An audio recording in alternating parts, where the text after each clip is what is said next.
বিটিআৰবাসীৰ কাৰণে বিশেষকৈ আজি এটা শুভ দিন বুলি ক'ব লাগিব, এটা ঐতিহাসিক দিন বুলি ক'ব লাগিব।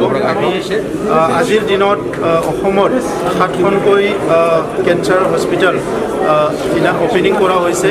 আমাৰ ভাৰতৰ শ্ৰদ্ধাৰ প্ৰধানমন্ত্ৰী নৰেন্দ্ৰ মোদী ডাঙৰীয়াৰ শুভ হাতেৰে আৰু আজিৰ পৰাই 7খন অত্যাধুনিক কেঞ্চাৰ হস্পিটেলত আমাৰ অঞ্চলৰ কেঞ্চাৰ পেচেণ্টসকলে ট্ৰিটমেণ্ট ল'বলৈ সুযোগ পাব। আৰু ইয়াৰ লগতে আৰু নতুন 7খন আধাৰশিলা স্থাপন কৰা হৈছে আৰু 3খনকৈ কেঞ্চাৰ হস্পিটেল আৰু নিৰ্মাণ হৈ আছে। আমি আজি গম পালোঁ কি অহা কেইমাহমানৰ ভিতৰতে আৰু 3খনকৈ কেঞ্চাৰ হস্পিটেল তৈয়াৰ হ'বলৈ গৈ আছে।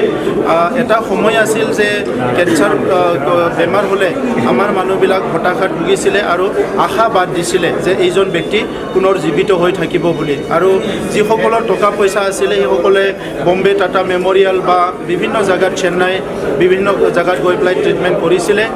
আৰু উত্তৰ পূৰ্বাঞ্চলত সকলো জানে এইটো এতিয়া আমাৰ ভাৰতৰ কেঞ্চাৰ হাবৰ নিচিনা হৈছে। বহুত কেঞ্চাৰৰ বেমাৰ বাঢ়ি আছে বা অসমত প্ৰত্যেক বছৰত প্ৰায় 50,000 কেঞ্চাৰ ডিটেক্ট হৈ আছে।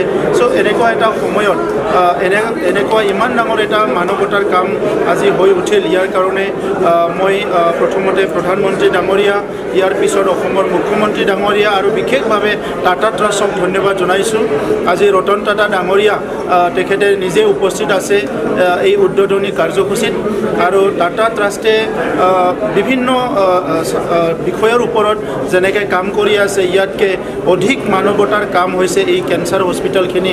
তেখেতসকলে অসম চৰকাৰৰ লগত একেলগে ফাণ্ডিং কৰি পেলাই যে এই কেঞ্চাৰ হস্পিটেলখিনি নিৰ্মাণ কৰি ওলালে আৰু এই গোটেই প্ৰগ্ৰামটো চলাই যোৱাৰ কাৰণে তেখেতসকলে আজি ডক্টৰৰ পৰা আদি কৰি ইয়াত যিটো প্ৰদান কৰিছে আৰু ইয়াত হাইলি এডভান্স মেচিনাৰিজবিলাক ইয়াত প্ৰদান কৰিছে।